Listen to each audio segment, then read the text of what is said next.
तो इस वक्त की बड़ी खबर आपको बता दें, धारा 370 को रद्द करने, 35वें आर्टिकल को रद्द करने को लेकर आज सुप्रीम कोर्ट में फैसला पढ़ा जा रहा है। और कुछ बातें जो निकलकर स्पष्ट सामने आ रही है वो ये कि जम्मू कश्मीर भारत का अभिन्न अंग है, ये भारत का राज्य है, इसलिए केंद्र सरकार हर वो फैसला ले सकती है जैसे वो बाकी राज्यों के लिए लेती है, ठीक वैसे ही जम्मू कश्मीर के लिए भी हर वो निर्णय लिया जा सकता है। जो 5 सवाल याचिकाकर्ताओं की ओर से खड़े किए गए थे कि राष्ट्रपति शासन का इस्तेमाल संविधान बदलने के लिए नहीं किया जा सकता, आज जजेस की ओर से यह कहा गया कि ये किया जा सकता है और ये केंद्र सरकार के अधिकार क्षेत्र में है। आर्टिकल 370 में संशोधन के लिए चुनी हुई सरकार की सहमति की आवश्यकता होती है। इसे भी आज जस्टिस डीवाई चंद्रचूड़ ने अपने इस फैसले में स्पष्ट कर दिया कि चुनी हुई सरकार की सहमति की कोई आवश्यकता नहीं है, राष्ट्रपति शासन के दौरान भी यह फैसला लिया जा सकता है। 370 को रद्द किया जा सकता है क्योंकि 370 एक टेम्पररी प्रोविजन है, ये एक अस्थायी प्रोविजन है जिसे विशेष परिस्थितियों के लिए ही इस्तेमाल किया जाना चाहिए था और इसलिए अगर इसे रद्द किया जाता है तो ये गैर संवैधानिक नहीं है, ये संविधान संगत है। संविधान सभा खत्म होने के बाद राष्ट्रपति का आदेश जारी नहीं किया जा सकता, इस पर भी सुप्रीम कोर्ट की ओर से यह स्पष्ट कहा गया कि प्रेसिडेंट जो कदम उठा रहे हैं, जो फैसला ले रहे हैं, उसे जुडिशरी में इस तरीके से चैलेंज किया जाना ये भले ही गैर संवैधानिक दिखाई देता हो, मेलिफाइड इंटेंशन नहीं थे जैसे कि अभी आपने सुना,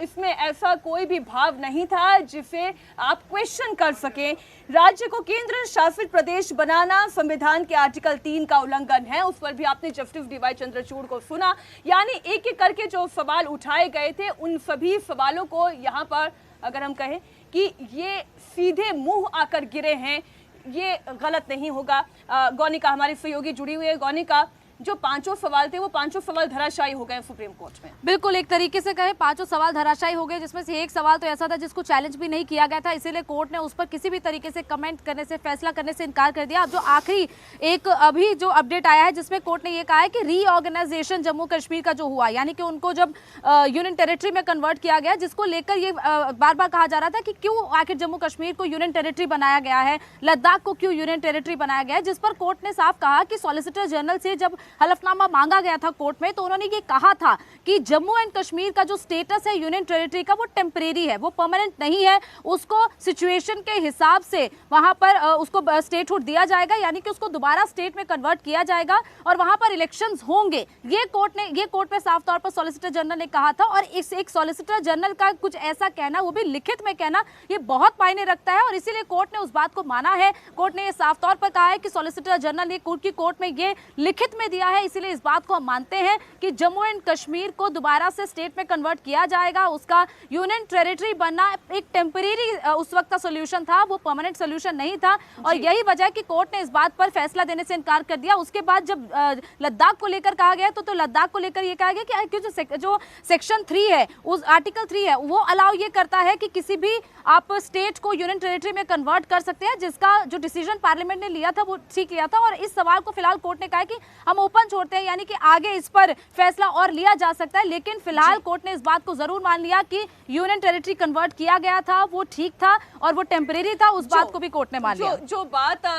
देवेंद्र, मैं अगर इसकी मूल भावना पर जाऊं कि क्या 370 एक स्थायी व्यवस्था थी या अस्थायी व्यवस्था थी, इसे रद्द किया जा सकता था या नहीं किया जा सकता था, आज इसे बड़ी क्लियरली सुप्रीम कोर्ट ने बता दिया। जो व्यवस्था ही अस्थायी है, अगर उसे रद्द कर भी दिया गया तो यह गैर संवैधानिक कैसे हुआ? बिल्कुल मीनाक्षी, और याचिकाकर्ताओं ने जिस तर्क का सहारा लिया था उस तर्क को अगर कोई भी सामान्य व्यक्ति भी जाने, उसके लिए किसी लीगल माइंड होने की जरूरत नहीं है, सामान्य तरीके से भी समझे तो बात समझ में आ जा रही थी कि डिसीजन क्या होने वाला है। जैसे उनका एक तर्क ये था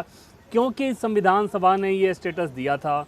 1957 में संविधान सभा भंग हो गई, इसलिए अब इस स्टेटस को कोई ख़त्म नहीं कर सकता। आप सोचें कि क्या इस देश में ये संभव है कि देश में कोई भी ऐसा प्रावधान जिस पर देश की संसद को ये ताकत ना हो कि वो उसमें बदलाव ना कर सके, उसमें अमेंडमेंट ना कर सके, उसे खत्म ना कर सके या उसको कुछ चेंज ना कर सके। तो ये सारे तर्क अपने आप में ये बता रहे थे, जिसका नतीजा ये था कि कपिल सिब्बल का सुनवाई से पहले आपने, जो याचिकाकर्ताओं के एक वकील वो भी रहे, सुनवाई से पहले जो उन्होंने ट्वीट किया, क्योंकि उनका लीगल माइंड भी बहुत आसानी से ये बता रहा होगा कि जिन आधारों पे ये चैलेंज किया गया था वो बहुत सतही है। और इसके पीछे वजह मीनाक्षी ये थी,